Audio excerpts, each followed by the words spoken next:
মোটামুটি তো সবারই দাওয়াত দিয়ে দিচ্ছি, এখন খালি তোর বন্ধু বান্ধব বাকি আছে। এদিকে যারা আছে সবারই কি দাওয়াত দিমু?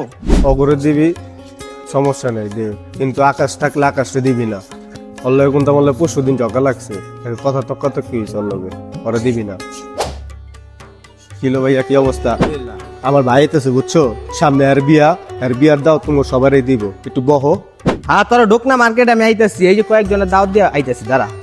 ভাই সবাই ভালো আছেন আশা করি। 20 তারিখ 21 তারিখ আমার হচ্ছে বিয়ের অনুষ্ঠান, ঠিক আছে? আপনারা যেহেতু তোর বন্ধু, ইনশাল্লাহ আপনারা সবাই চলে আসবেন, ঠিক আছে? আর আকাশ ভাই, আরে শিশির ভাই কি অবস্থা? ভাই ভালো আছি আমি। অনেকদিন পর আপনার লগে দেখা, আপনার বিয়ে শুনে অনেক ভালো লাগলো। ভাই আপনাকে আসলে দাওয়াতটা দিতে পারি নাই, কারণ হচ্ছে ফারদিনের সাথে নাকি আপনার ঝগড়া। ও বলছে সবাইকে দাওয়াত দিতে, আপনাকে দাওয়াত দিতে না বলছে। খুবই দুঃখিত ভাইয়া, আই এম রিয়েলি সরি।